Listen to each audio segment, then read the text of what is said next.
السلام عليكم ورحمة الله وبركاته. ازيكم عاملين ايه؟ النهاردة ان شاء الله عامل لكم اكلة لذيذة جدا محببة الى قلبي. شايفينها قمر ازاي؟ النهاردة ان شاء الله هنعمل مع بعض الحواوشي. نقول بسم الله ونبدأ. اول حاجة معنا كمية اللحمة اللي انتوا هتعملوها وعليها شوية دهون حلوين حاطة ليا، والخضار بصلتين، ده نص كيلو لحمة حطيت عليهم بصلتين وكام فلفلة كده صغيرة وقرن شطة وكيس بهارات حواوشي، وحطيت معلقة صغيرة بابريكا، معلقة صغيرة توم باودر، معلقة صغيرة فلفل اسود، ورشة بيكنج باودر كده صغيرة ورشة ملح. تمام، حطينا فرمنا الخضار وبعدين حطينا كل المكونات على بعض وهنبدأ ندمجهم كويس بحيث ان البهارات توصل لكل حتة في اللحمة يعني.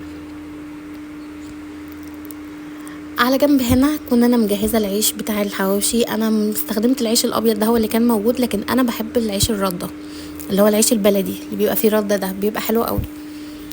خلاص كده اللحمة بقت تمام معايا واتمزجت في الخضار والبهارات وكل حاجة تمام.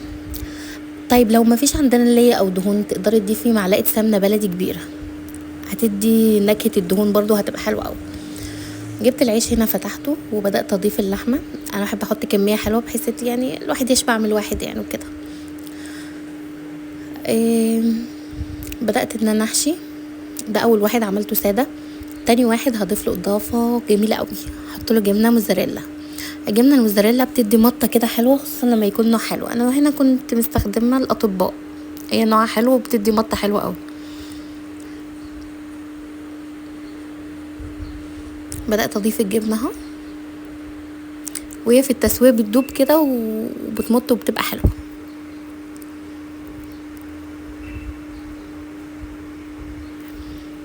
هنجهز بقى الطاسة بتاعتنا. انا بعمله على البوتاجاز. انتي لو حابة تعمليه في الفرن تمام، تدهني الصينية وتدخليه الفرن، بس انا بحب انجزه على البوتاجاز كده. هسخن الطاسة وعلى نار هادية خالص. هحط شوية زيت، عايز تحطي معلقة سمنة معاه تمام، عايز تحطي حتة ليا تمام مفيش مشكلة. وابدأ اقلب فيه كده كل شوية بحيث ان هو يتحمر،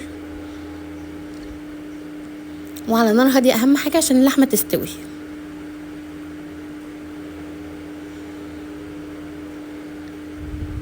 على جنب بقى اكون بحمر بطاطس، ونعمل السلطة بتاعتنا الحلوة، نعمل شوية طحينة حلوين، كيسين شيبسي مفيش مشكلة. المهم ايه، الاكلة تبقى تحفة كده زي ما انتوا شايفين.